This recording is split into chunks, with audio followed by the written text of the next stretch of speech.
you want me to bring Weena? Yes, please. Wrangle them. Go wrangle them. Look, I'm in my He seat. was following you. Nobody should do that. Nobody. Don't.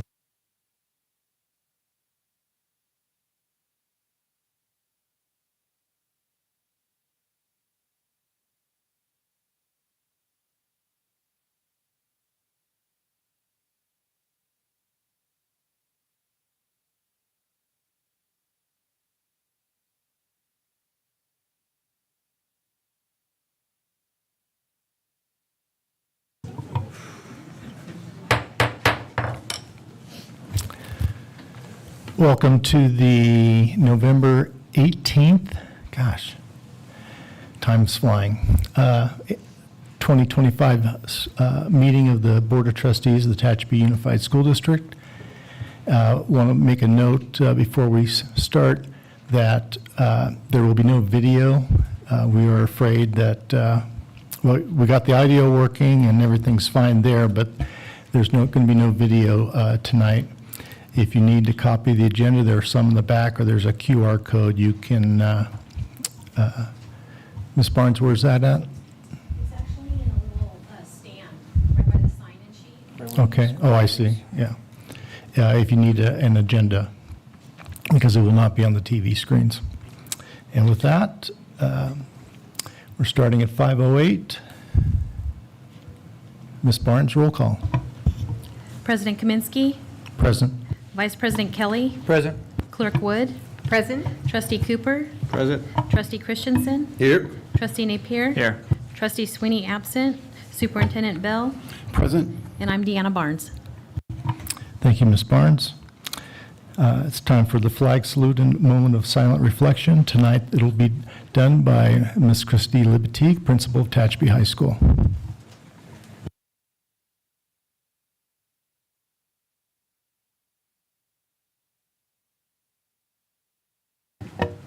Good evening. I brought a backup crew.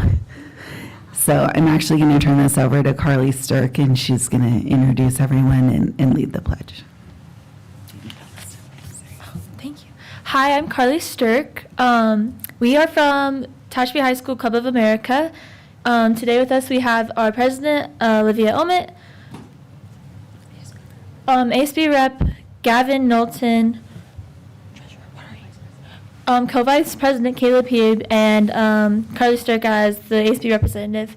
Please stand and for the Pledge of Allegiance. Ready? Begin. I pledge allegiance to the flag of the United States of America and to the republic for which it stands, one nation, under God, indivisible, with liberty and justice for all. Thank you. May you please remain standing for a moment of silence.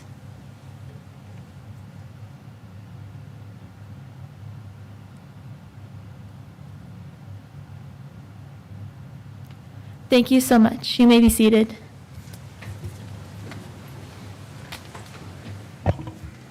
Thank you, Carly.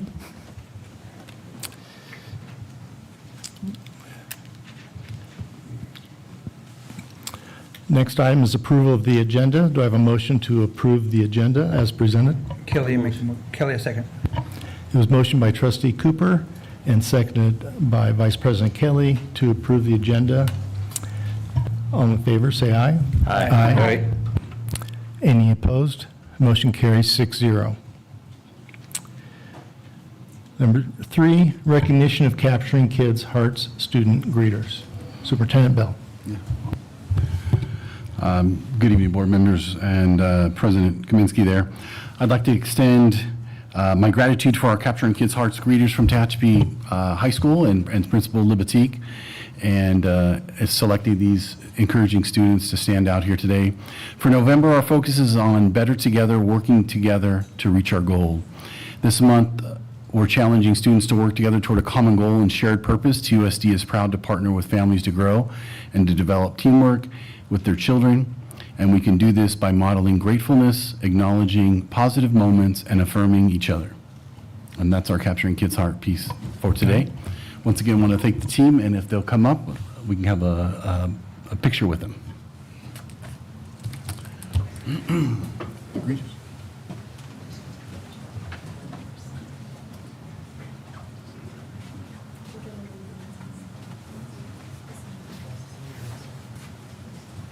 all taller than all of us.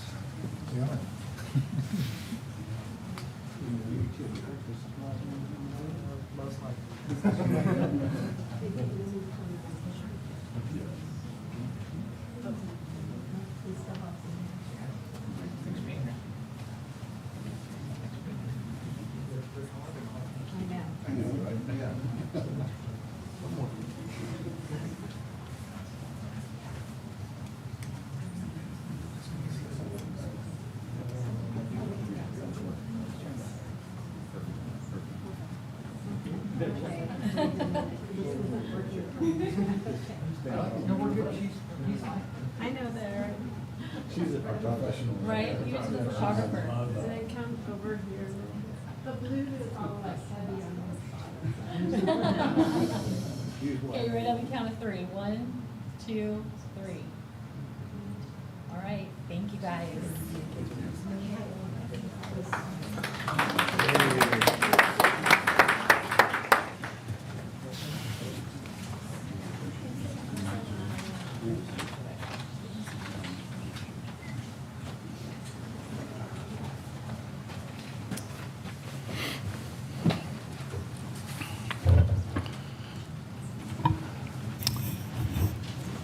Next item is general function. First item is superintendent update. Mr. Bell. All right. All right, thank you once again. A little bit of a struggle without a PowerPoint, but we will get through this here. Again, I want to thank the greeters and Miss Libatique, Tehachapi High School for the being here for greeting today. Second slide was about enrollment, so comparing week 13 against last year and the end of the school year. Our staff at the district office continues to closely monitor enrollment numbers.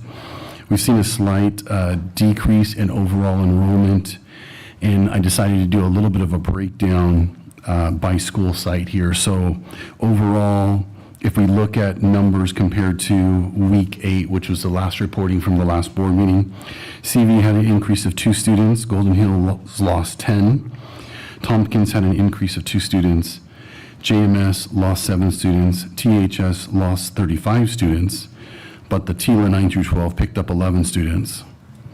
TILA below 8th grade is down 2 students, and Monroe is down 1 student overall.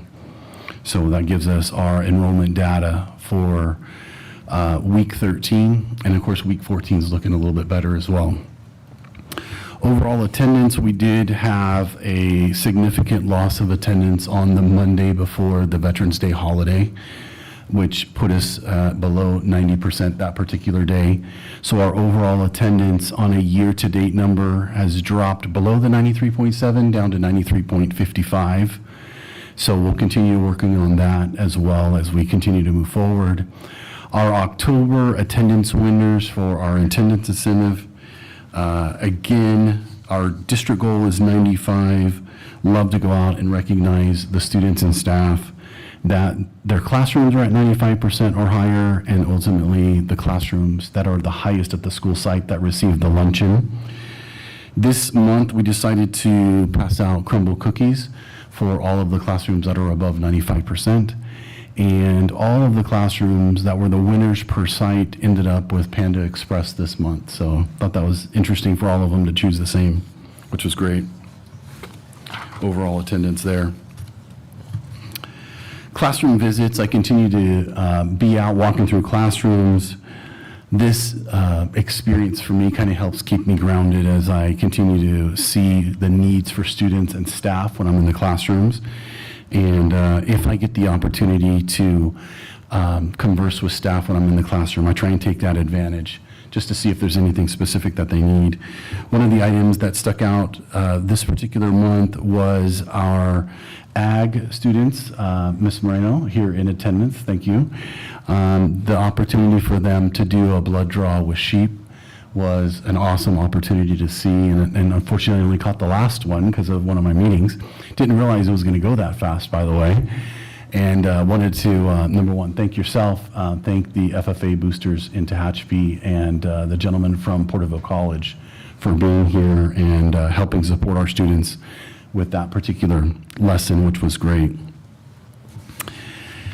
The next item is the best of the best, and this is information that came out and I wasn't aware, so I wanted to appreciate the collaboration with Mrs. Jurgens in regards to the best of the best. So wanted to make sure that individuals were recognized. So the best local teacher was Ms. Jurgens. Our favorite teacher was Ms. Gracian. And our favorite school, She's I here, see her Jeremiah. back there. She's right back there. Perfect. And Stand up, our- Angeles. Yes.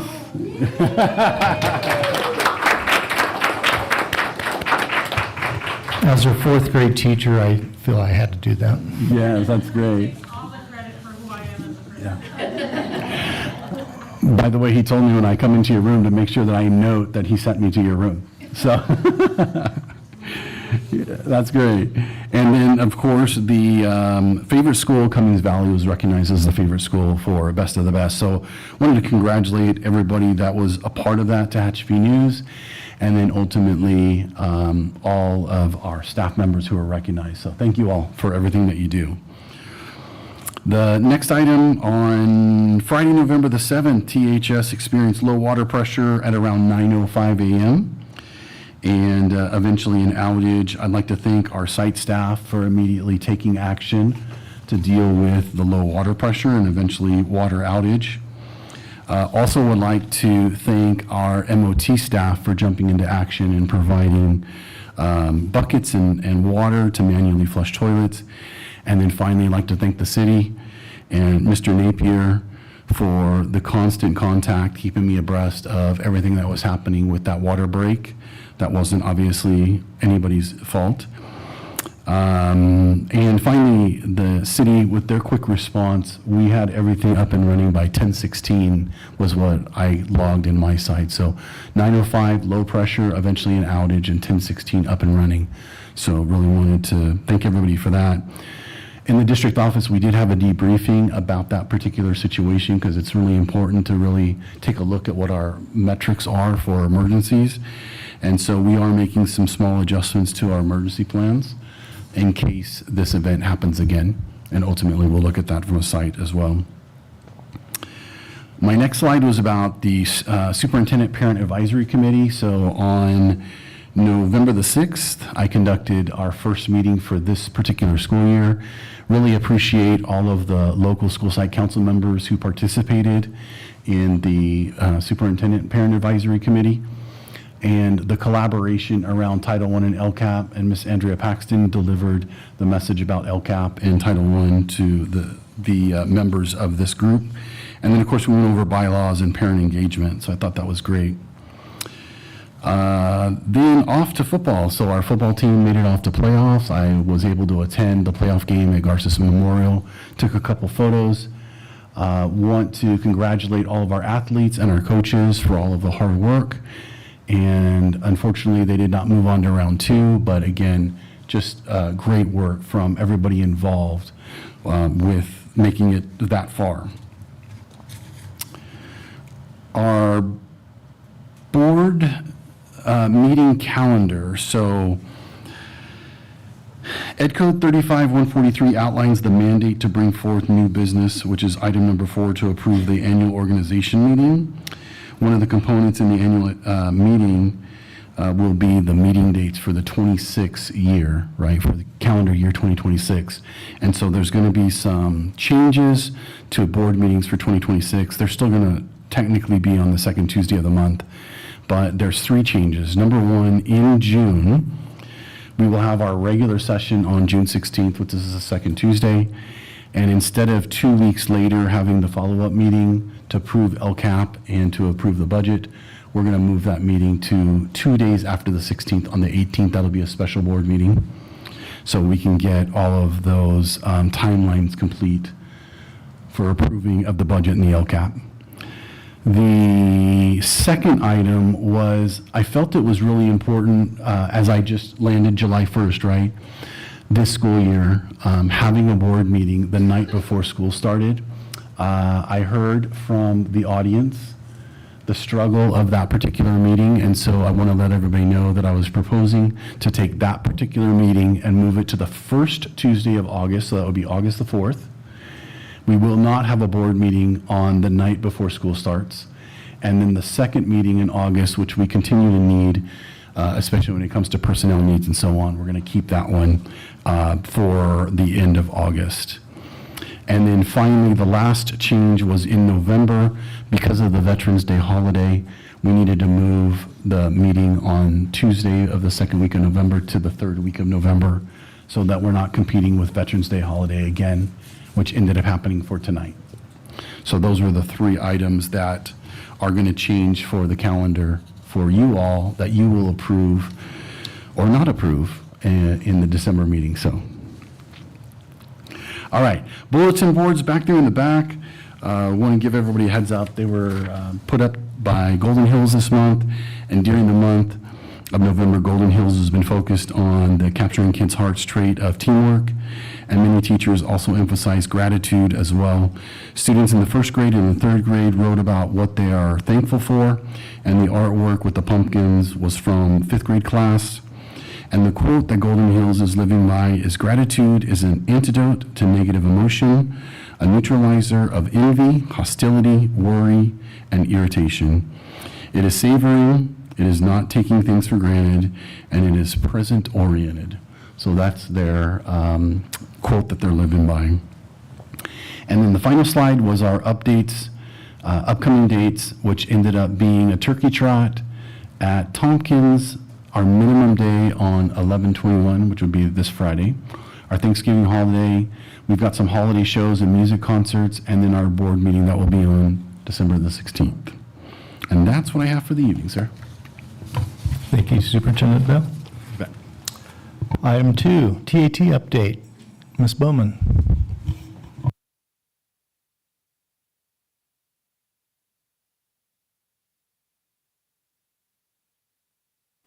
We have treats coming your way, so hold on a second. Huh? Just give them to him. Yeah, just pass them out.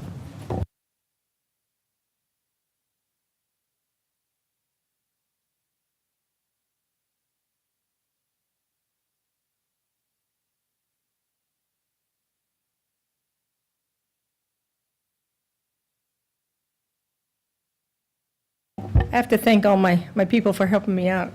I'd never get this done. It'd be like the longest speech ever if I didn't have help. So this is my Vanna. She's going to help me out. I got to get this fork from her real quick. All right, so this cake is for all of you to enjoy, but not yet. So, good evening, President Kaminsky, members of the school board, Superintendent Bell, and members of the public. My name is Val Bowman. This is my Vanna right here, Blaine Hartsock. And everybody who helped me, and everybody who helped me out today, I'm the president of the Tehachapi Association of Teachers. So it begins the road into the holidays. This is a busy time for schools and parents as we roll into Thanksgiving week. I feel like I'm gonna knock this to the ground.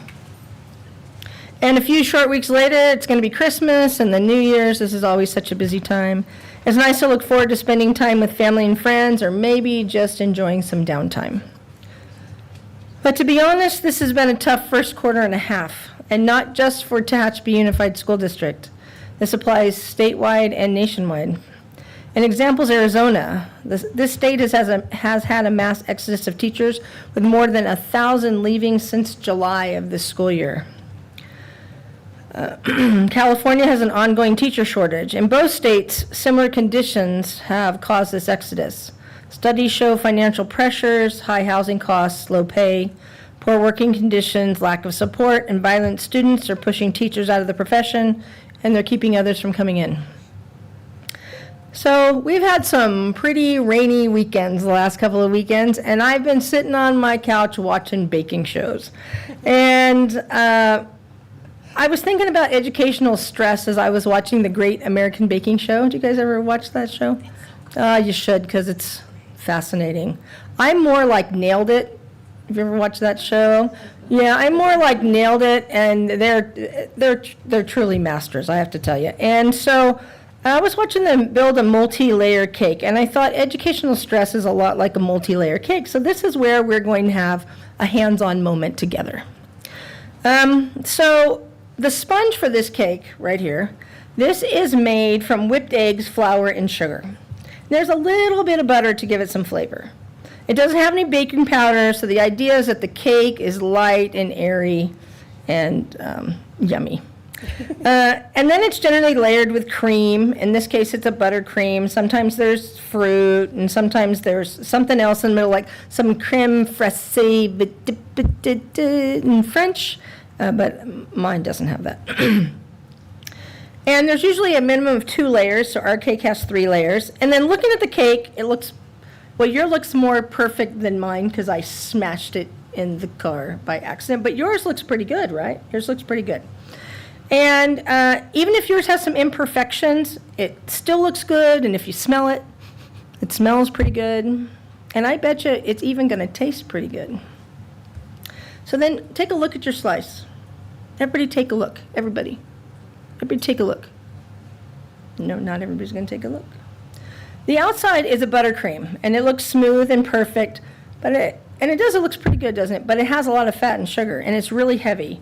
And so it's going to represent whatever government entity is in charge of education now. And I'm not really sure, because there was some other change this morning at the federal government with the Department of Ed. These folks are the directors of what filters down to the states. And so maybe they've had their educational boots on the ground, but if they ever did, it was a long time ago, and it's long since been forgotten. So then the next level, so this was the buttercream. So this next level, this is the sponge right there. That sponge is the state folks telling the county, who then tells the district what the teacher should do and the time frame that they should do it in. And that sponge, that looks pretty light and airy too. It's a little compressed because that buttercream is a little heavy, but it still looks pretty good. It probably tastes pretty good. Even if it was smushed, it'd probably look pretty good. Tastes pretty good. And then there's another layer of cream right there. That layer of cream is the buffer between one entity and the next entity. It's dense, and sometimes it's as dense as some of the instructions I would imagine that are given from one level to the next level. Might not make any sense, but it's there. Then comes this level right here. It looks a little concertined. Concertine is a cooking term that means squished. Isn't that exciting? I learned that when I was watching those baking shows. And it's from the weight of the buttercream and that upper level of sponge and that other level of cream, because it's starting to sit heavy on that level. And this is like the district level, like the upper management level. And these people get orders from the top, and they give orders to the bottom, and so they're kind of squished too. And then you have this other level right here, and then you get to that bottom level, and if you look at your cake, you're actually going to notice this, because when Save Mart was making these cakes, they said it was so heavy the cake was falling apart, we had to freeze it. And you'll see that it's squished as compared to the other levels. It's concertined. Ooh, my fancy new word. It's concertined. And that represents the teachers. That's our teachers. And it looks good. It still looks good. And I'm going to take a little bite of it. You can take a bite of yours, too. I bet you it still tastes good. Let's see. Tastes pretty good. Mine's a little different flavor than yours because I forgot to get an extra piece. But it's pretty squished. And it's burdened with managing outrageously inappropriate and violent student behavior, trying to support learning loss while teaching at grade level, dealing with students and personal mental health issues, ever-increasing academic challenges, a lack of student engagement, professionally high workloads, increased costs, low salaries, work overlap, lack of parent support, false accusations, social media accusations, anxiety, fear, and more. A combination of these factors contributes to burnout, leaving many teachers feeling overworked, overwhelmed, and emotionally exhausted. There is not a week that goes by where local teachers are not talking about leaving the profession. I am talking people out of quitting almost every week. So if you want to sit back, take a bite of your cake, I bet you it's pretty good, because I picked the flavors. So it's vanilla with just chocolate, because I thought, if I do some funky like sage lemon with I couldn't do it, I don't know. All right, so restorative conversations without real consequences are not working. Students know when there's a line in the sand and they know when there isn't. Right now, there's not really a line in the sand, and we're seeing a lot of suffering in the schools. Students who are doing what they should be doing are losing out, and teachers are dealing with a societal change in the job descriptions that they've never seen before. Throwing chairs, screaming, fighting, threatening, and all violent behavior should not be tolerated at school. Nor should the consequences of those burdens sit solely on the shoulders of teachers, administrators, the school, or the district. Parents must take responsibility for their children while they're home, so the negative behaviors do not come into the school settings. Adults need to learn how to talk to the teachers about issues instead of using social media posts. It is a coward's way out instead of dealing with concerns head on. Tantrums, whether by young or older students, must be curtailed at home. School is not daycare at any level. Teachers have spent far too much time and money on their educations to be daycare providers. Students have a job, a progressive job, and it cannot be completed when severe distractions interrupt the process. The educational process starts at home, too. Another manipulative. Honestly, it's the pyramid effect. Parents are the foundation to their children's academic success. A strong base allows the sides of the pyramids to be strong, and those sides support each other. One panel represents the students, the next is the family, the third is the district, the fourth is the teachers and staff. If one panel becomes weak and is not supported, it collapses and it takes the entire pyramid down with them. The people TAT represents are feeling squished, and many are collapsing. Too much pressure is causing the walls to fall down.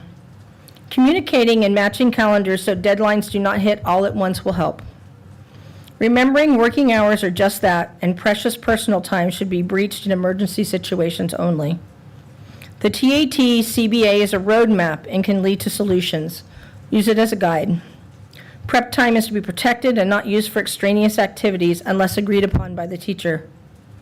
Safety is Article 10, which cites Ed Code, and it regards staff safety.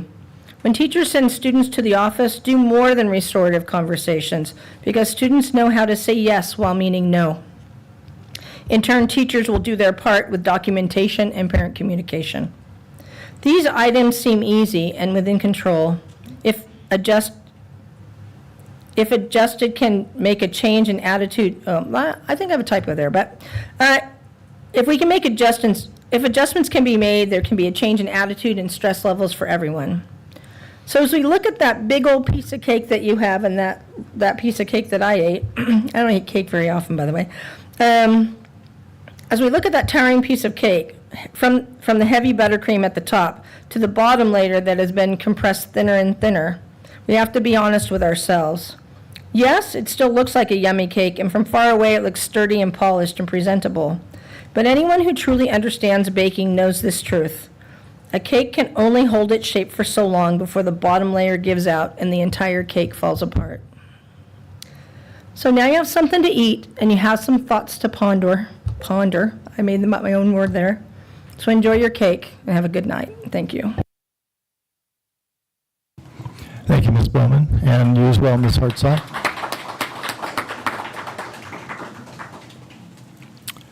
Item 3, CSEA update. Not seeing anyone, we'll go to number 4, board communications. Any board member like to share? Oh, before, what time did you come in?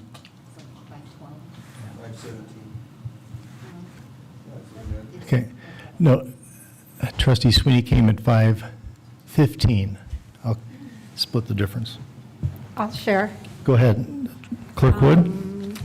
Yes, in October, I went to Almost Maine at the high school. It was amazing. The students were amazing. Monica Naden did a fabulous job with those kids. It made me laugh. It made me cry. It just pulled at all of your emotions. I just want to give kudos to all those kids. It was thoroughly entertaining. Thank you. Thank you. Any other trustee wish to make a communication? All right, I've got a few. I was fortunate to be a judge at the Red Ribbon Week festivities on Wednesday of that week, last Wednesday in October. And I have to give kudos to staff at Cummings Valley. And I was very fortunate to have the rest of the judging panel be smarter than me, because we had to work at solving clues. It was very imaginative, and the students that presented did a great job. I went back to Cummings Valley on November 7th for their Veterans Day celebration, and there's about 40 veterans there, and they were extremely appreciative of the efforts. There was 3 student presentations of song, and I have to name teacher Amanda Hansen, who sang the national anthem. And after the whole thing was over, I asked her if she did that for free, and she said, yeah. I said, you could have got paid. It was that good. Then on the 10th, I went to the celebration at Tehachapi High School. It's been a while since I've been to one, but it never disappoints, and it certainly didn't this year. I have to give a shout out to band and choir teacher Molly Beluski.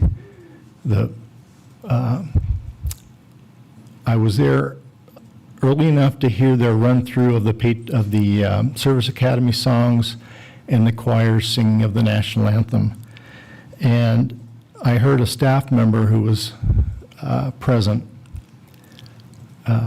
say, that band hasn't sounded this good in 30 years. High compliment. And then and the students were extremely well-behaved and so respectful of the veterans. Ms. Libatique, how many veterans were there? 8 pages of names.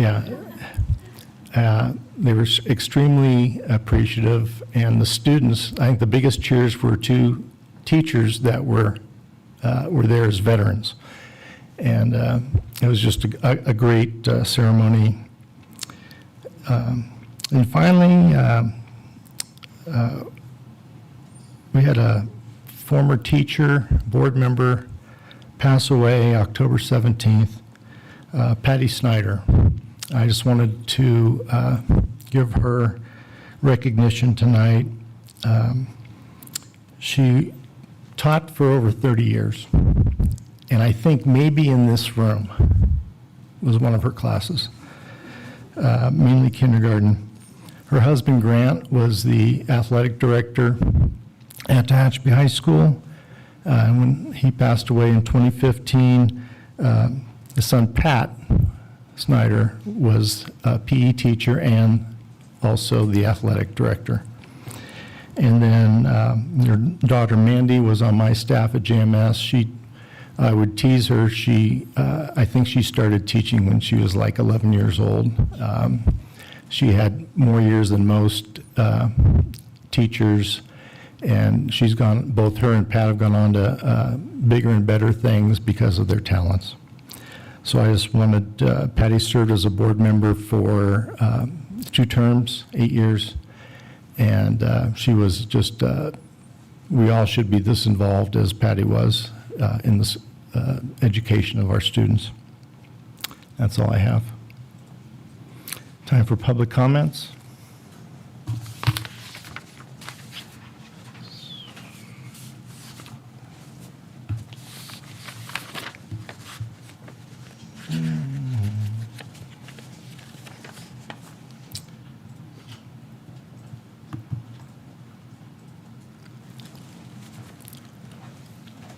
Public comments will be allowed. The board chair will recognize any member of the audience wishing to speak on items not on the agenda but directly related to school business. Pursuant to Board Bylaw 9323, the board may limit comments to no more than 3 minutes per person. Public comment will also be allowed on each specific item prior to board action. The president may allot time to those wishing to speak, but no action will be taken on matters presented and no discussion of non-agenda items will occur.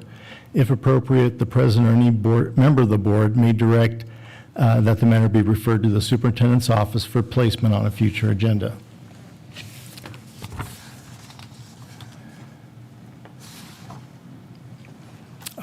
Mr. Moon, did you want to wait till we get to that action item? And then we have Ann Chiarini.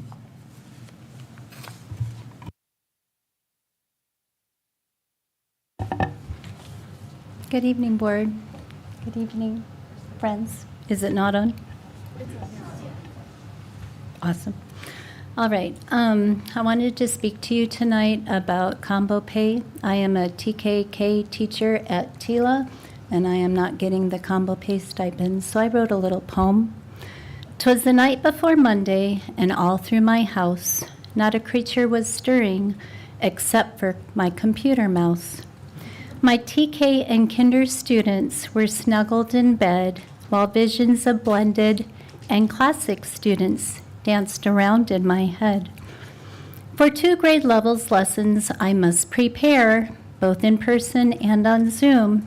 Go ahead, try it if you dare. So on Sunday I nestled in a mountain of plans, creating blended and classic packets spilling out of my hands. When what to my wondering eyes should appear but a non-existent combo stipend year after year after year. So I sighed and kept working for my students so dear, but perhaps Santa's listening. He'll bring me a combo stipend this year. That's the end of my poem, but it's not the end of what I want to show you next, because I think this will hopefully leave a better impression in your mind.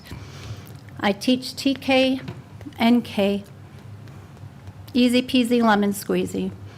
But then I do it Zoom in with those same peeps, but different peeps, because they're also in my class. And then I have to do STEM on Friday as well with no materials. I have to come up with it on my own. And TILA doesn't have PE, and we don't have art, but we are blessed with music. I think you get my drift. The preps I have are outrageous. Yes, I only teach Monday, Wednesday in-house. I have Tuesday, Thursdays kind of off, but I'm Zooming, and I teach half-day Friday. That is a lot of time. But it's not a lot of time when it comes to teaching TKK, both in school and at home, doing packets. And then you got to remember, I don't have Leanna Delgadillo. She did all of the classic kids, and I was doing blended. So how does that look? That's how that looks. That's me over there in the pink dress behind Mrs. Woods. That's how it looks in my classroom. I just wanted to make sure that you all knew TILA teachers aren't getting the combo pay. I really think it is warranted. It is a lot of work. I'm retiring. I'm at year 41, year 38 Ms. Chiarini, you need to wrap it up. The time's up. with TUSD. I think combo pay would be warranted. Thank you. Thank you.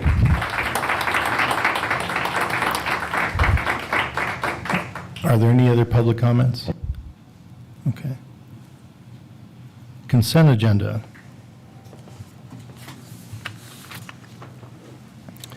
In order to promote efficient meetings, the board may bundle a number of items and act upon them together by a single vote through the use of a consent agenda. Consent items shall be items of a routine nature and items for which board discussion is not anticipated and for which the superintendent recommends approval. When any board member requests the removal of an item from the consent agenda, the item shall be removed and given individual consideration for action as a regular item, agenda item. Are there any items on the consent agenda that a trustee wishes to pull for separate action?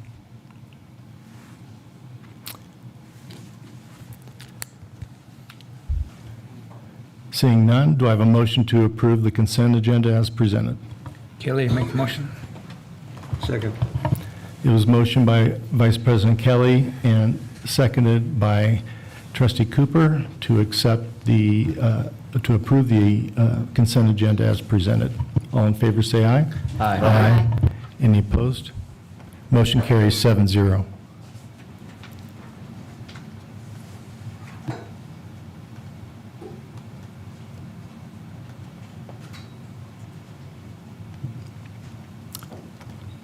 Next item is an information item, attendance presentation. Superintendent Bell?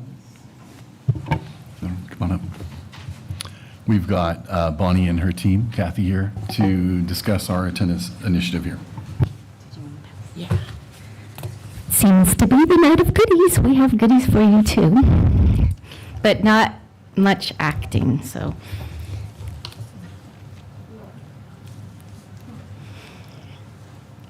So I put these on the door when we make home visits, and this is in Spanish on the other side. So sometimes I'll put a little something with it.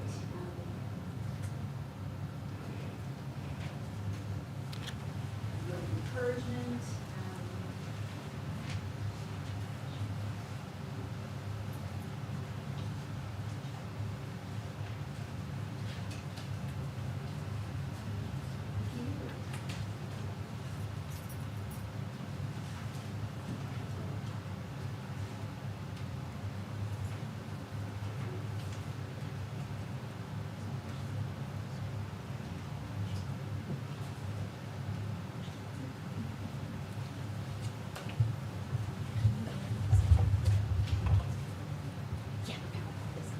Yeah, I'm gonna, yeah. Oh no, put on my phone and my glass. Okay, good evening, President Kaminsky and board members. I am here tonight with our TUSD truancy officer, the wonderful Miss Kathy Guy, to present an overview of attendance. Do you guys have the presentation on your, okay, so we're on the next slide. In our presentation, we are going to cover our message, how we team up, how we offer support, how we follow up with attendance concerns. Next slide. Our message includes the following. We want your child to be at school. We care about your child. School attendance is important. We understand you may be experiencing difficulties, and we want to provide resources. We are here to help you and your family. Next slide. We contract with school status to send out truancy letters, as well as keep track of student-parent attendance conferences. And the system will also schedule conferences. Some sites use this to schedule their conferences, some sites don't, but they will actually generate the letter and send out messages to parents. The pie graph on the slide is a sample of a site conference tracker. So it shows you, if you click on the colors, it actually will produce student names, so you can see who needs to have an attendance conference scheduled, what conferences have already been closed. Okay, next slide. Our current integrated data system, or KIDS, helps us monitor overall TUSD attendance as well as year-to-year trends. And Superintendent Bell mentioned this earlier in our meeting, but currently, if you look at that slide, the yellow box on the right shows a 93.58% attendance rate. When I went back and looked at 2024-25, it looked like we were at a 92.84% attendance rate. So we have made progress in attendance year to date. If you look at the bottom graphs there, the green dot is our current school year. And I wanted to particularly point out November because it looks like we're doing much better in November this year than we have in the previous years. Okay, next slide. Chronic absenteeism occurs when a student misses 10% of their school attendance days. So it's easier to be chronically absent toward the beginning of the school year because there are fewer opportunities for a student to be present. And if you look at all the way down at the bottom, the red line, Mr. Kaminsky sent us some questions on this, so I was going to go over it. According to that line on the bottom, 91% of students can move out of chronic absenteeism status, but 9% have accumulated so many absences at this point that they can't move out. And just as a side note, I wanted to point out that some of the students on the chronic absentee list may have completed short-term independent study contracts that have not yet cleared, because when the student goes on independent study, the work has to be graded by the teacher, then turned in before their absences can be cleared. And a side note also, the last time I talked to the JMS attendance clerk, she was working on 70+ independent study contracts. So it's quite a task. Same with home hospital. We've had a real increase in the number of home hospitals students. And again, the work has to be, the home hospital teacher has to collect the work, take the work to the student has to complete the work, it needs to be graded and turned in before attendance can be cleared. So that chronic attendance rate may be slightly misleading. Another piece of information, this year the state has provided attendance recovery incentives for the school sites. So we're using tutoring at the elementary sites and Saturday school at the secondary sites for attendance recovery, but that won't show on our attendance rates till the end of the year. So we.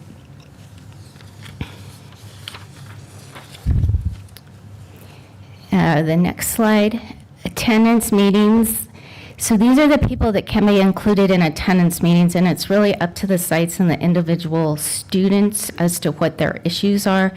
But typically the social worker and vice principal, a lot of times the vice principals at the sites are in charge of attendance, so I put them above the principal on the list.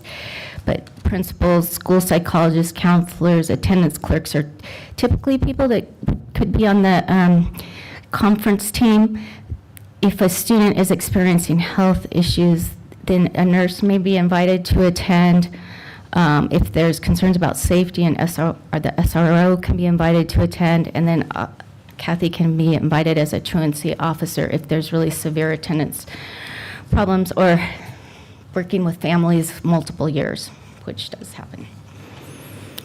Okay, on the next slide, just wanted to show you this. This is protocols for our TUSC attendance procedure, and these procedures just help define the steps for addressing student attendance concerns. And we have these. We also have an attendance handbook for the sites.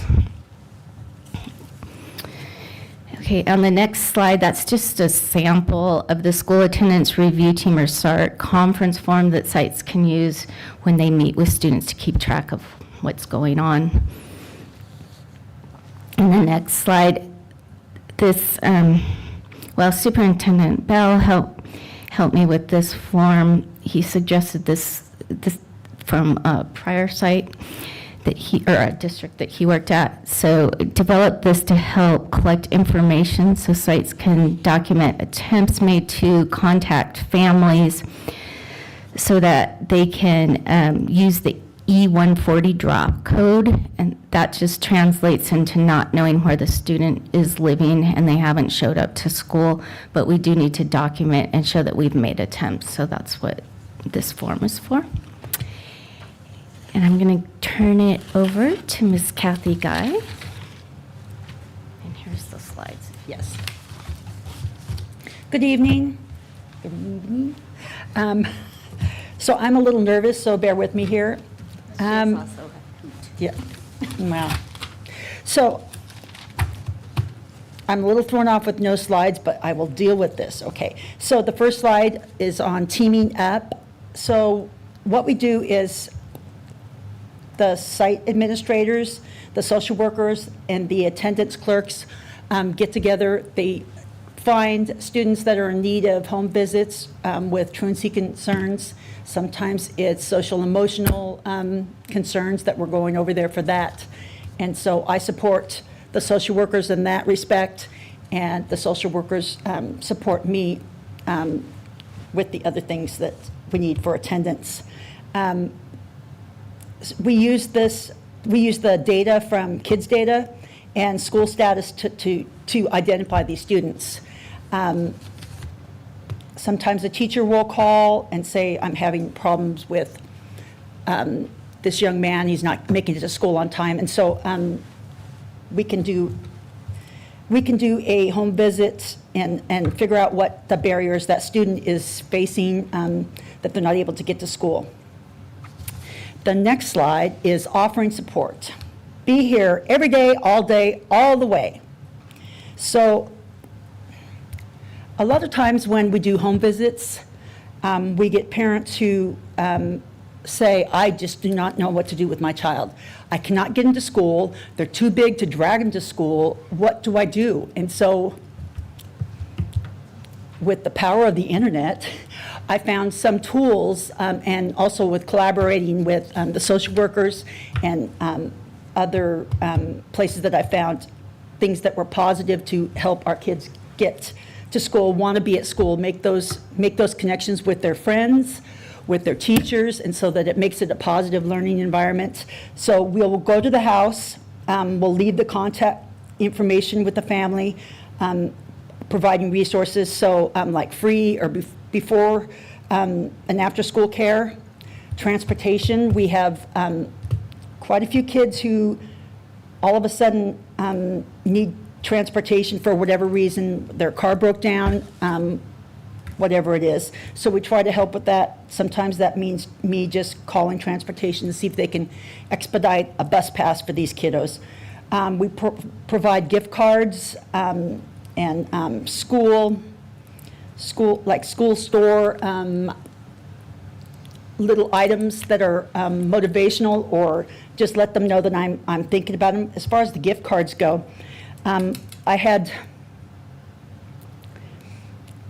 this happens all the time, but I'm not able to, because I don't have the resources, I'm not able to do as much as I would like to do as far as rewarding the kids that are getting to school on time. Sometimes I do it a little bit backwards, and I do the reward before they actually complied with getting to school on time, just to bring that carrot to them so that they can see what I'm expecting of them, what the school expects of them. And so what I did with two young ladies that I had a couple years ago, they were both at Monroe High School, and they were struggling to even get there. And so I kept going over the house. I think I made 3 or 4 home visits, and we just either couldn't get a hold of parents or could not get any kind of feedback from parents or anything. So what I did was I called the 2 girls in, went to the school, called them in, and I'm like, guys,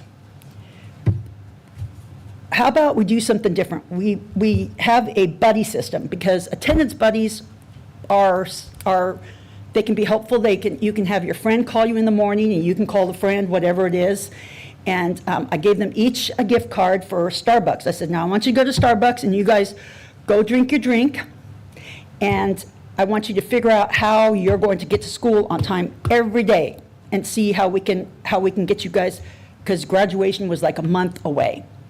And so what they did was, I told them, make some rules, like going to bed earlier, something to help them wake up a little bit in a better mood. And then I also said, quit staying up late. And then I told the girls to move their alarm clock to the other side of the room so they have to physically get up to turn that off when they are having these hard times getting up in the morning. So the attendance buddies worked. They both graduated. They both kicked it into high gear, even without my nagging. Well, maybe. But I like to call it encouragement. But I was so proud to see them, walk across that stage and then holding hands afterwards, because they were attendance buddies. And that was something positive that I found. As far as offering support, we offer academic support, counseling, whatever barriers that child is having or the parents that are having to get these kids to school. We try to address that and provide the resources, the information that we need to be able to have them do that. Then the next slide is offering support. Is follow-up. So we make a follow-up call after the visit. A lot of times when I put the little hanger thing on the door, I don't get any feedback I don't get a call back from parents, even though I request that. It doesn't matter if I put a smiley face. I mean, some parents just don't get back with me. And so that means that I'm just having to do a little bit more work to try and make that connection with those parents so that they realize that we are there to help, not to, not to hassle them and tell them they're being bad parents. And so we do the follow-up call after the visit. Sometimes it's a second, third, or fourth visit. We just keep going. And then I remember asking Bonnie, I've been to the house 4 times now. What do I do? She says, keep doing what you're doing. We just got to keep going, keep those wheels moving, and hopefully they'll pick that up and move in the positive way towards being at school every day, all day, and being on time. For the follow-up, we're also making referrals for transportation services, tutoring, after-school care, housing assistance, provide social and emotional support at the school site. That would be with our social workers, and definitely stay in contact with the parents. And even if I have texted parents saying, very proud Joe was in class all week. He was in school all week. And so just to let you know, because they're used to getting calls from the school, it being negative. And so I try to make it, if I'm going to be calling saying, or leaving a text message, make it simple, sweet, and let them know that I recognize that. And I also let the kids know that see, I'm watching. We can see when you're making the effort. Yeah, okay, so, sorry, I'm all over the place here. So when we've done the home visits, I will, through Aries, I will document what was said, what the outcome. If it was just a home visit, nobody home, I document that. Whatever it is that we need, so that somebody else can come back and look and see, yeah, we have made these attempts and this works. No, the family doesn't live there. This is the new phone number, whatever it is. So I put whatever information that I get in Aries, and I send it to the site administrators, social workers, and the attendance clerks to let them know what the outcome of, and then they take that information and they do what they need to do with that as far as documenting.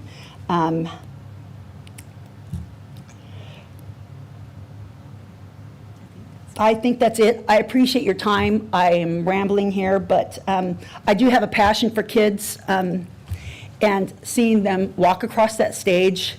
Sometimes I've had tears in my eyes because I've known the struggles that the kids have gone through, whether it's homelessness or not having enough food at the house. And there's like, Miss Kathy, you know, and I'm like, we have the closet at the high school. I forgot the name of it already, but go there and get some things. And I've given clothes to kids, and sometimes they don't want to go to school because they have nothing clean to wear. And so I've dug quarters out of my purse and my car and to give them to be able to get their laundry done and then laundry detergent and that kind of thing. But the whole thing that is important to me is making sure that our parents know that we are here for the kids. And I need their help too, by them supporting me and me supporting them, and then having everybody else, our admin, our social workers, the attendance clerk, us all working together, we can hopefully hit our target of 95% this year. And I think we can do it. I think we can do it. And thank you for listening. Do you have any questions? And be kind. Any questions or comments from the board? I'll make one comment. I've known Mrs. Guy for decades, Okay. and the same passion you see here tonight, she's had throughout her career in many different positions in the school district. Thank you for acknowledging that. That's nice. President Kaminsky, I have a question. Go ahead, Vice President Kelly. If we can go back to the chronic absenteeism slide, you talked about the 9% that have so many absences that they can't get out of chronic. So I'm going to guess that's over 18 absences already. Correct. And I'm sure you have a number, and you may not have it off the top of your head, but how many students are we looking? How many students, are we at 5, 10, 20? Well, 9% of 4,000, no, What, straight that, or is it 100% of those? So if it's 9% of 4,000, we're at what, 36? it's, yeah. It's a big number? Okay. Honestly, if you print out the chronic absentee list, it's, I want to say, the last one was 700 kids. It's huge. I don't know, that's probably not what you wanted to hear, but. It is what it is, but that's a huge number. Thank you. Yeah. With the 700 names on that list, I go by and I check to see who have withdrawn from the school district, so that takes one off. Yeah. Or moved away or whatever. And then I identify students that are 75% or less positive attendance. And then those are the kiddos that we go through first. So out of the 700, there might be 90 that are, which is a lot, but. They do include, yeah, students who have moved or disenrolled and gone to like Mojave River or something like that. Any other questions or comments from the board? When does SART get involved? And I think I sent this to you. Is the SRO eventually invited? Not necessarily, and it's not. I know we're think too early they're- in the school year, but Well, and also they're not real, I think Superintendent Bell was going to work with the chief of police because we've had to jump through huge hoops. They won't necessarily go with us unless we get permission from the chief. And we've even written letters to families and that we had to take them to the police like the police department. And we don't know what happened with them afterwards. But So- they come back the next year with the same darn, Yeah, we do know that. darn habits. We Yeah, weren't able to right. break it. And part of that is because while we don't want to be punitive, I mean, at There a has to be point, something. when I see you doing Something. 4 meetings and that just, yeah. When you and travel there's for some 90 things that are, days- they just can't help. There's some major issues, but I think the SRO would be more involved if there was concerns about safety, which often there are when you go into the homes. That's one way we're able to identify some, we might need to make a CPS report or call the SRO for assistance. And then I'll just share, a couple times I was called, when I was a principal at JMS, I was called by a parent who really wanted to get their kid to school. And like Ms. Guy alluded to, the kid's too big, just they didn't want any physical violence in the home. Oh, would you like me to drop by? And seeing the principal at your bedroom door does amazing things. I've been on home. And We went on 11 one day. And, you know, I tell her, hey, go ahead and get something to eat, change your clothes, and I'll just sit out here in the living room, talk to Mom. Yeah, brush your teeth, do what you got to do, and I'll be here. I got, you know, a lot of times I'd have meetings or something, and I couldn't go, but it really got a reaction.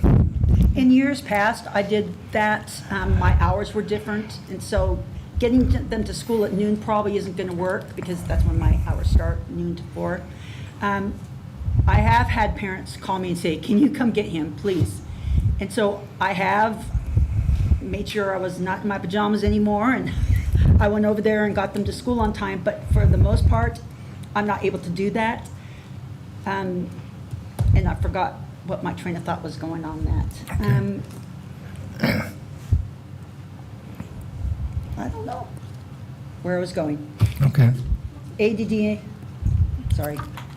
We appreciate your efforts, and we can see it in the data, and keep working. It sure doesn't feel like I'm making any progress here, but I can't let that get me down. I'm going to keep doing what I'm doing. All it takes is one student to start coming to school, maybe family life improves, and you probably won't hear about it. This is the same for a lot of teachers. They work their butts off and they never hear, sometimes they do, that they were able to make a change in their child's life. I get a couple of those a year where they'll come back to me years later and say, Miss Kathy, remember me? And then they say their name and I'm like, oh dear. I don't quite, he goes, you believed in me when everybody else thought I was a mess up, a screw up. Those were not the words he used, but. Right. But, and he goes, now I'm going to college, I have a wife, we've got a baby on the way. And so getting those kind of comments, and the same thing as the principal going to the house and you're getting them to comply. With me, trying to encourage them in whatever, to get past whatever hurdles that they have, that's my payday there, when I get a kid who sends me a Christmas card or searches me on Facebook and want to be my friend or whatever. And so anyway, those are the rewarding times. Okay. Well, we appreciate what you do, and Dr. Porter as well. Thank you. Thank you.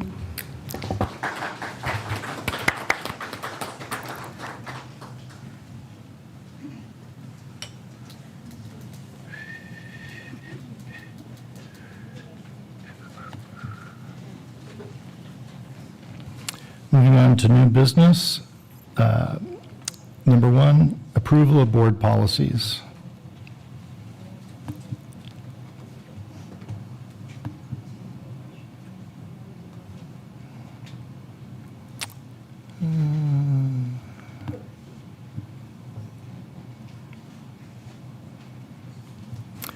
Any questions or comments from a trustee? Do I have a motion for the board to approve the attached board policies as presented?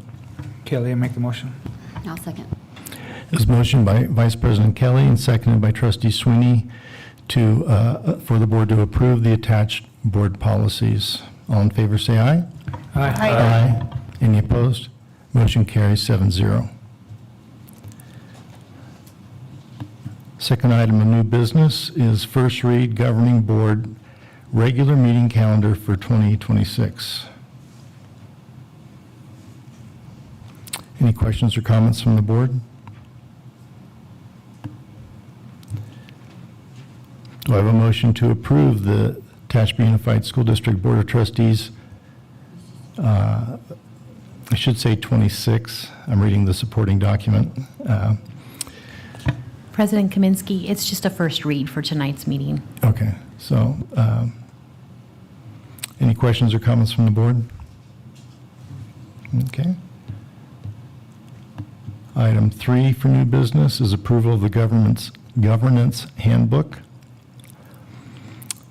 And the only changes that were made, Superintendent Bell had the logo updated and Our new trustee, Mr. Christensen, is now on it, and along with Superintendent Bell. Any questions or comments from the board?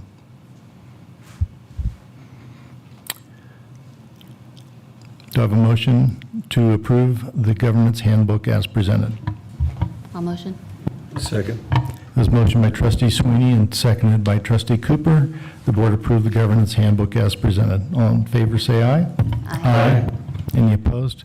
Motion carries 7-0. Item 4, approval of annual organizational meeting of school boards. Any questions or comments from the board? And for the audience, according to Education Code, Section 35143, the board must hold an annual organizational meeting within a 15-day period commencing on December 12th, 2025, and concluding on December 26th, 2025. Unless otherwise provided by rule of the governing board, the date and time of the annual organizational meeting shall be selected by the board at its regular meeting held immediately prior to December 12th, and the board shall notify the county superintendent of schools of the date and time selected. TUSD proposes to hold its annual organizational meeting on Tuesday, December 16th, 2025, which is within the designated 15-day period. Is there a motion to approve the date of Tuesday, December 16th, 2025 for the annual organizational meeting of school boards? Kelly, make the motion. I'll second. It was motioned by Vice President Kelly, seconded by Trustee Cooper. The board approved the date of Tuesday, December 16th, 2025 for the annual organizational meeting of school boards. All in favor, say aye. Aye. Any opposed? Motion carries 7-0. Item 5, under new business, approval of the agreement between Brianna Bell, MS, CCC-SLP, and Tehachapi Unified School District. Purpose of this agreement is to provide education evaluations for the Tehachapi Unified School District students. Any questions or comments from the board? Is there a motion to approve the agreement between RO Health LLC and Tehachapi Unified School District as presented? Kelly, make the motion. I'll second. It is motioned by Vice President Kelly, seconded by Trustee Sweeney. The board approved the agreement between RO Health LLC and Tehachapi Unified School District. All in favor, say aye. Aye. No, sorry. You've confused 5 and 6. We're on the Brianna Bell. Oh, I thought I noticed that.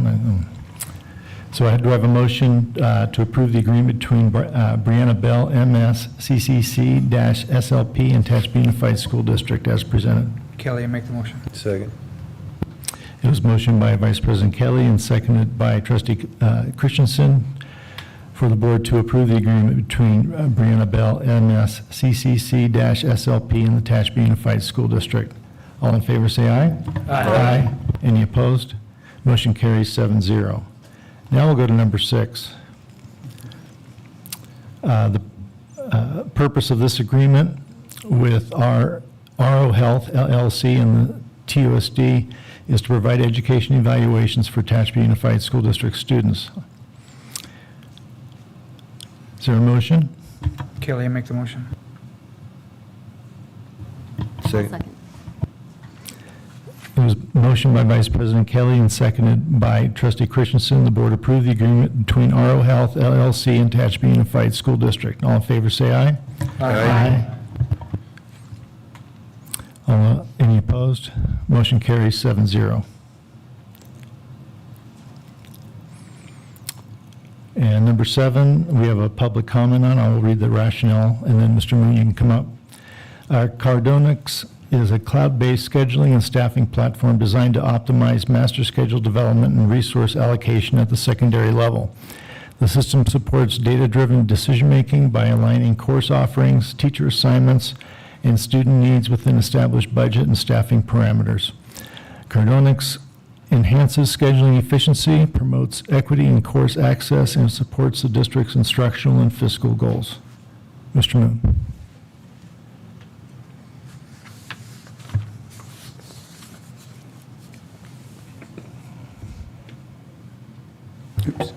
Okay. First of all, thank you very much for letting me speak. It's always nice to come and see you all, and it's nothing wrong. It's usually like, oh, no, he's here again.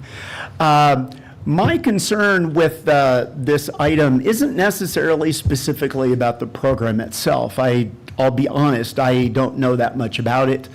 But I do understand the idea that it's a sizable amount of money. And I know within the span of the district budget, it's not a huge amount.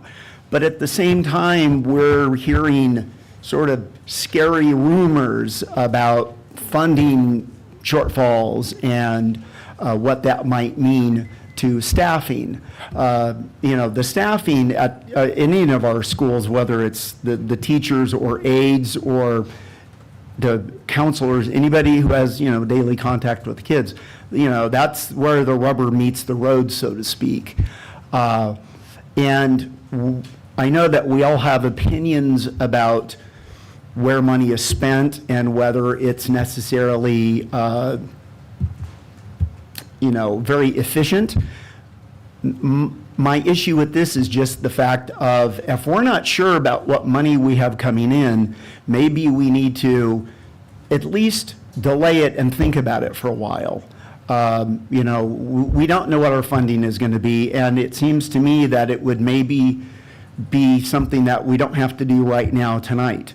We could put it off until January when we find out. I mean, it would be a shame for the district to invest in something that we don't necessarily absolutely have to have right now, and then maybe find out later on, oh, well, we have this much less money, so we're going to have to maybe let people go. I was almost pink slipped. I was like this close my second year because of financial issues, and it was able to be worked out. But I mean, that's a tough thing, and there are going to be younger teachers, people who want to be here and we want to keep, and the last thing I think we want to do is cut anyone off. Just as a quick side note, and on the idea of staffing, today our seventh graders got to go down to the Science Center in Los Angeles. It's a fantastic trip. I went as a chaperone a couple of years ago, which meant that I had about half of my students gone.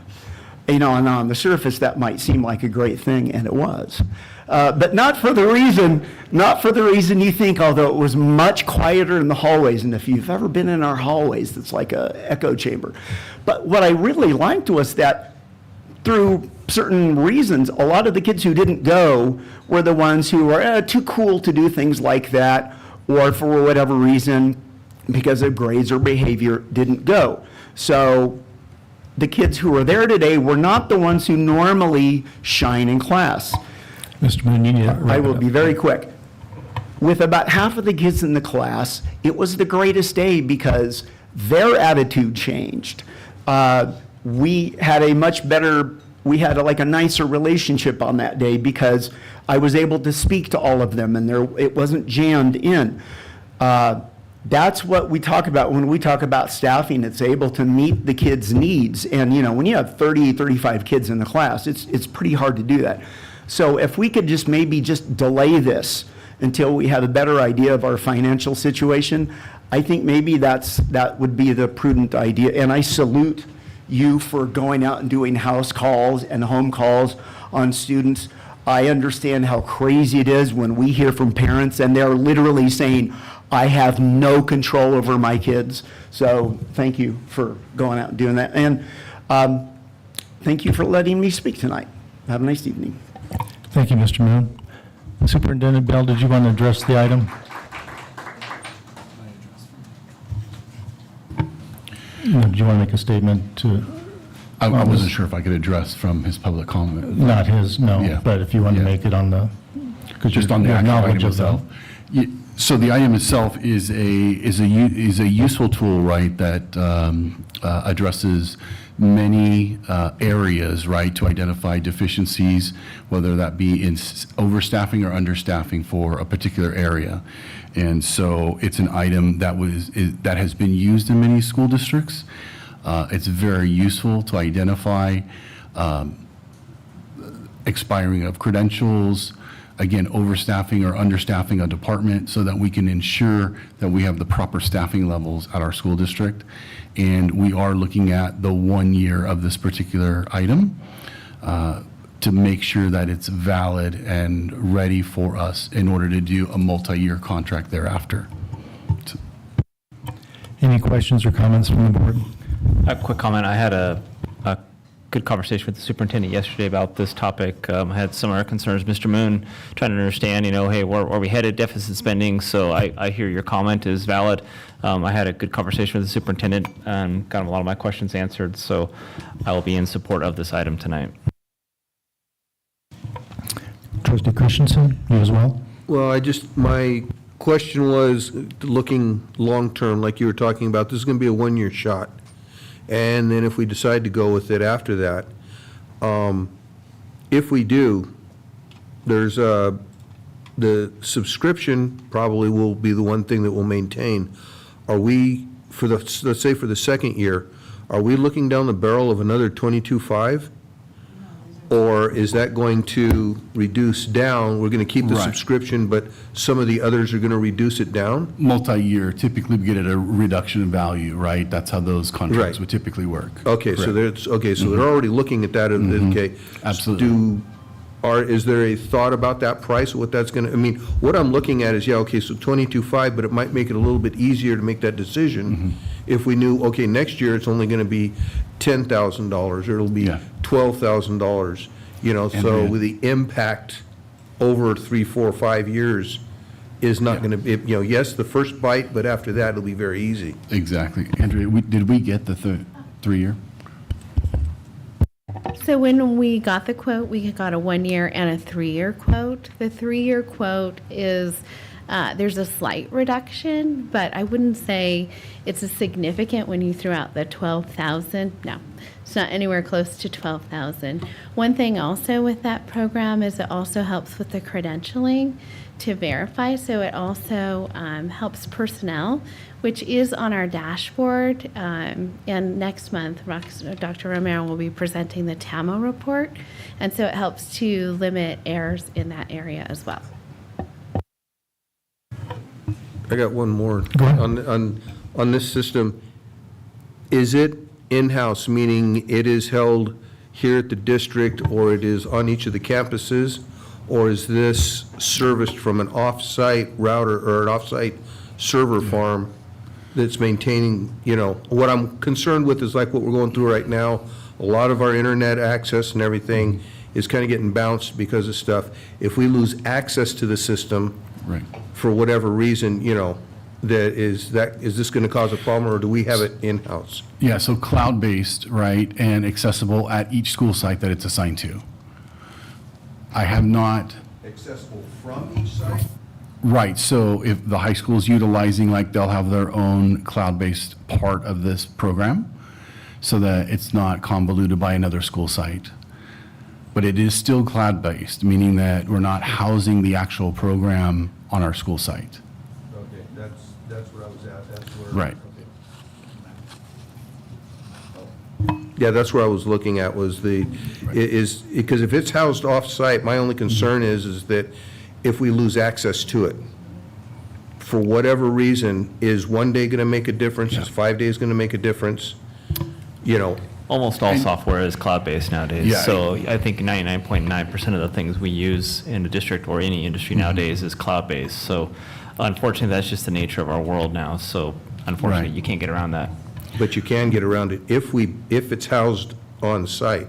If That's you not have an a option. basis of it here where it updates, 9 o'clock at night, it updates to their server and back, that's what I'm looking at, is from a network engineer standpoint, I always had my stuff on routers. I always had all my stuff on servers, but I also had the off base where it would update out, update back, and I had it there. If we lost connection going out, we still had it. So- Right, so it does update nightly, right? It does communicate with Aries and updates nightly. So it is available, right? And can be utilized almost like Google, right? We can utilize Google offline, if we were offline. And then this particular item, although it's going to track credential status, which would help support personnel department, if it were to go down, let's say for 24 hours, there wouldn't be a huge impact on specifically master schedules, right? Because there's a window of opportunity in which we build master schedules. And so this will be an opportunity for the teams to work on the master schedules prior to the end of the school year. Another conversation I had today, by the way, in regards to this, so that we can maximize, again, credentials of teachers, right? We don't assign a teacher who doesn't have the proper credential for a particular period, because that's going to come back on a CalSAS report to our personnel department. And then just making sure that our classes are, again, properly staffed and with the right amount of students. Yeah. Any other questions or comments from the board? Just a quick question. I see on the proposal that there's a one-time fee for about $6,000. Is that going to be repeated every year also? That's the training fee, right? Yeah, it Yeah. would not No. be repeated every year. So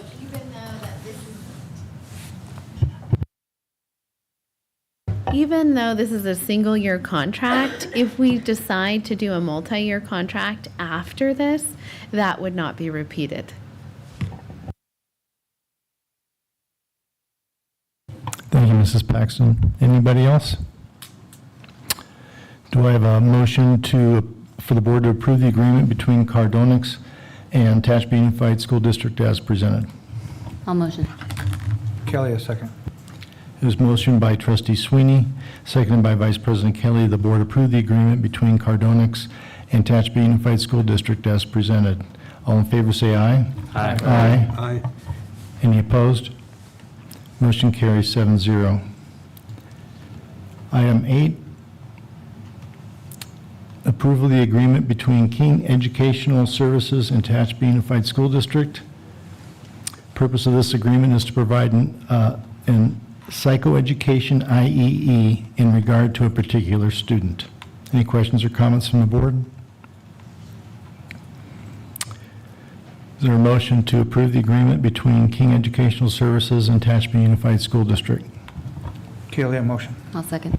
It was motioned by Vice President Kelly, seconded by trustee Sweeney. The board approve agreement between King Educational Services and Tehachapi Unified School District as presented. All in favor say aye.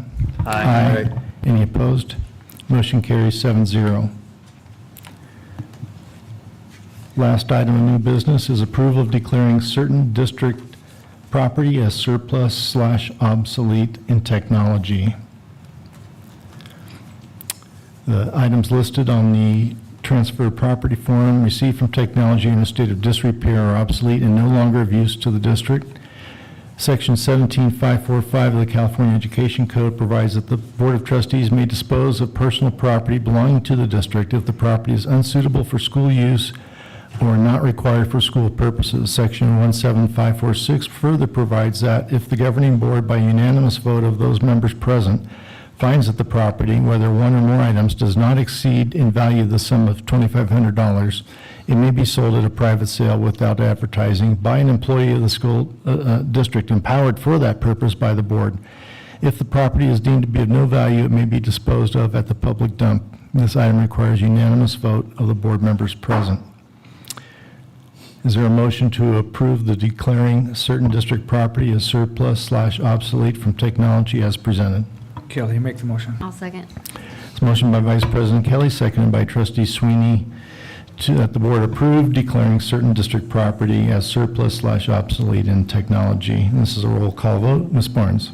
President Kaminsky. Aye. Vice President Kelly. Aye. Clerk Wood. Aye. Trustee Cooper. Aye. Trustee Christensen. Aye. Trustee Napier. Aye. Trustee Sweeney. Aye. Thank you. Motion carries 7-0. Future items. Any board trustee wish to add something, either for an agenda item or for district staff to research? I just don't want to forget cell phone policy. I know you're working on it with Yes, the on the principals. agenda. We just finalized our last Google form, so we're good. Okay. Public comments for closed session. In closed session, I gotta scroll down.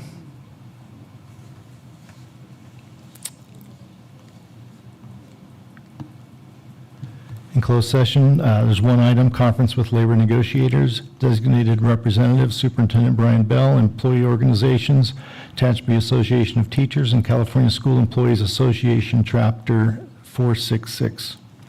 Any public comments? Seeing none, we are going to close open session at 6:36 and go into closed session. I do not anticipate a report out.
Capri's pal always had a snake and it would be lost half the time.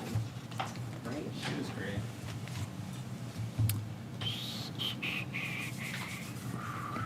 I don't think my daughter knew that until the end of the year, because she wouldn't have come in the classroom. We are reconvening to open session at 7:42. There's nothing to report out from closed session. And that brings us to the last item, adjournment. We are adjourning at 7:43.